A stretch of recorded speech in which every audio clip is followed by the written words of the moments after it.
Even એનું તો એ કશું તો સરકાર આપતી જ નથી. સરકાર જે કંપનીઓને લાભ આપે છે એ પણ નથી આપતી. એ અમે આ લોકો નથી માંગતા. આ લોકો તો એની મહામૂલ્ય જમીન છે, 1000 વીઘા જમીનની વચ્ચેથી કંપનીઓનો જે કચરો માલ નીકળવાનો છે એ પસાર કરવા માટે અહીંયા આ લોકો ડ્રેનેજ લાઈન નાખી રહ્યા છે. મને એવું લાગે છે કે સરકારને હવે અહંકાર આવી ગયો છે. ખેડૂતોને તમે છેલ્લી ઘડીએ કંપનીઓ ફંડ આપશે અને પછી મત છે એ ખરીદી લેશું, મને એવું લાગે છે. કારણ કે કંપનીઓ છે એ સરકારને આટલું બધું સરકાર કંપનીઓનો રાખે છે, અર્થ કંપનીઓ મોટું ફંડ આપે છે. એટલે જ કહું છું ને, હિન્દુઓની સરકાર છે એવું કહેનારી હિન્દુ ખેડૂતોને રોડ ઉપર લાવી દીધા છે, હિન્દુ મધ્યમ વર્ગને રોડ ઉપર લાવી દીધા છે, અને બાકી બધું પોતે લૂંટી ગયા છે. આ લોકો નકલી હિન્દુઓ છે. આમાં જીતુભાઈને બિચારાનો નહીં ચાલે. કારણ કે જીતુભાઈ આ કંપનીઓના સામે કોઈ નેતા કે મંત્રી કે મુખ્યમંત્રી પડે ને તો એની મુખ્યમંત્રીની સીટ વહી જાય.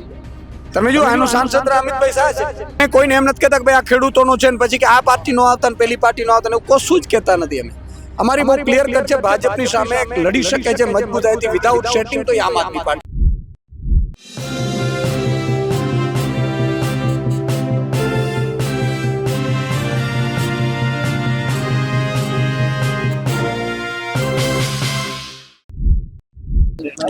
ધરણ ગામમાં છેલ્લા 9 દિવસથી સતત આંદોલન ચાલી રહ્યું છે. આંદોલનમાં બાળકો, મહિલાઓ, તમામ લોકો જોડાઈ રહ્યા છે. ત્યારે દરરોજ અલગ અલગ નેતાઓ તમામ પક્ષ સમર્થન આપી રહ્યા છે, પણ હજી સુધી ભાજપના નેતાઓ કે અધિકારીઓ નથી આવ્યા. પણ આજે આ ગામમાં ઈસુદાન ગઢવી આવ્યા છે પોતાનું સમર્થન આપવા. ઈસુદાનભાઈ, ફક્ત ધરણ ગામની વાત નથી, આખા ગુજરાતમાં જેતપર હોય, કોંઢ હોય, તમામ ગામમાં ખેડૂતોના મુદ્દાઓ છે. તો સરકાર કેમ નહીં સાંભળતી? સરકાર ખરેખર બહેરી મૂંગીને આંધળી થઈ ગઈ છે. સરકારને અહંકાર આવી ગયું છે. કંપનીઓનો દબાણ હેઠળ અત્યારે સરકાર કામ કરી રહી છે. તમે જો આ ગામમાં, દરડ ગામમાં છેલ્લા 9મો દિવસ છે આજે આંદોલનનો. ધોમ તડકામાં વીજળી પણ કાપી નાખી છે અને આ માતા બેન દીકરીઓ મોટી સંખ્યામાં બેઠી છે. એની માંગ શું છે? પાક વીમા માટે નથી બેઠા, બિયારણ કે ખાતર માટે નથી બેઠા, એને ભાવ મળે એના માટે નથી બેઠા. ઇવન એનું તો એ કશું તો સરકાર આપતી જ નથી.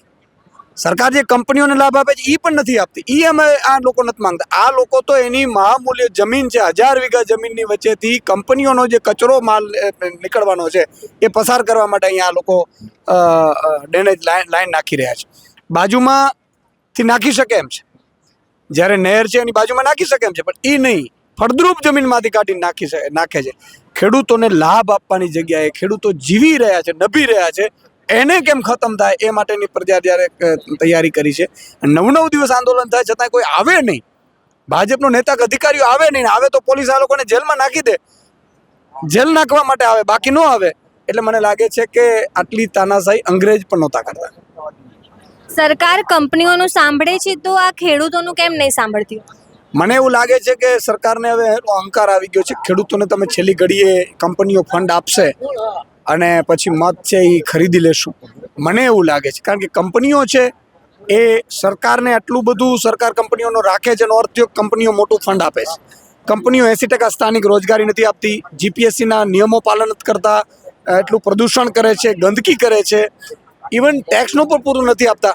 આ બધાની વચ્ચે આજે જે થઈ રહ્યું છે એમાં મને લાગે છે કે સરકાર એટલો અહંકારી થઈ ગઈ છે કે જેના કારણે આજે ખેડૂતોએ આટલા દિવસોએ પણ અનશન ઉપવાસો બેઠા છે ધરણા ઉપર, છતાંય સરકાર સાંભળતી નથી. સરકાર એમ કહેતી છે કે મેં હિન્દુઓની સરકાર છે, તો ખેડૂતો પાકિસ્તાન કે બાંગ્લાદેશથી તો આયા નથી, તો પછી કેમ આટલો બધો ભેદભાવ? એટલે જ કહું છું ને, હિન્દુઓની સરકાર છે એવું કહેનારી હિન્દુ ખેડૂતોને રોડ ઉપર લાવી દીધા છે, હિન્દુ મધ્યમ વર્ગને રોડ ઉપર લાવી દીધા છે, અને બાકી બધું પોતે લૂંટી ગયા છે. આ લોકો નકલી હિન્દુઓ છે. તમે જો રામ મંદિરમાં અમે બધાએ ફંડ આપ્યું છે, આસ્થાનું કેન્દ્ર છે રામ મંદિર, એમાં ભાજપ વાળાએ કૌભાંડો કરોડોનો કરી નાખ્યા છે અને ભગવાન નહીં છોડે. અને અત્યારે જે ભાજપને વિનાશ કાળે વિપરીત બુદ્ધિ, આ ખેડૂત અહંકાર આવ્યો છે ને ખેડૂતોને તે રસ્તા ઉપર મૂકી દીધા ને આજ ખેડૂતો ભાજપને ઉખેડીને ફેંકી દેશે. કૃષિ મંત્રી જીતુ વાઘાણીએ કહ્યું હતું કે જે ખેડૂતોને હેરાન કરશે અમે એમને જેલમાં નાખીશું, તો આ કંપનીઓમાં કેમ વેઇટ કરી રહ્યા છે એ લોકો? આમાં જીતુભાઈને બિચારાનો નહીં ચાલે. કારણ કે જીતુભાઈ આ કંપનીઓના સામે કોઈ નેતા કે મંત્રી કે મુખ્યમંત્રી પડે ને તો એની મુખ્યમંત્રીની સીટ વહી જાય. તમે જો આનો સાંસદ અમિતભાઈ શાહ છે, કોની તાકાત છે?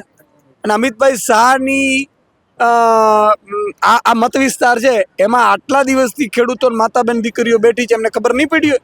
પડે જ. એનો છતાંય નથી થયું કંઈ કામ. એનો અર્થ એ થયો કે કંપનીઓનો પાવર વધારે છે. છેલ્લો પ્રશ્ન છે કે તમે કિસાન મહાપંચાયત કરવાના છો, તો બીજી બાજુ કોંગ્રેસ કિસાન અધિકાર યાત્રા કરી રહી છે, તો બંનેમાં ફેરફાર શું છે? ને પછી લાસ્ટ ટાઈમ જેવું તો નહીં થાય ને કે ખેડૂતો વિશ્વાસથી આવતા હોય છે, પછી લાસ્ટમાં ખેડૂતો જ છેતરાય છે. અમે તો ક્યારેય ખેડૂતોને છેતર્યા નથી.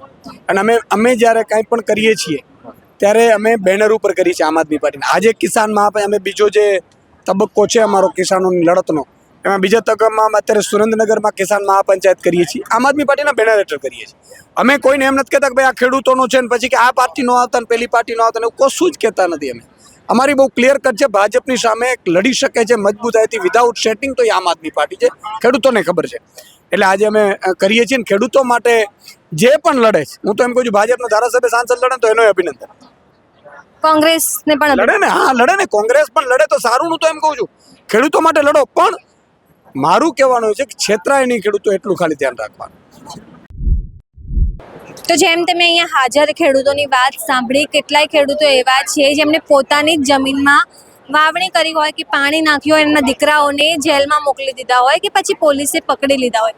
છેલ્લા 9 દિવસથી સતત આંદોલન ચાલી રહ્યું છે, પણ હજી સુધી કોઈ અધિકારી કે કોઈ નેતા કોઈ જોવા નથી આવ્યું. પણ આ ખેડૂતો, આ મહિલાઓ મક્કમ છે કે જ્યાં સુધી અમારી માંગણી પૂરી નહીં થાય ત્યાં સુધી અમે અહીંયા આંદોલન સતત કરતા રહીશું.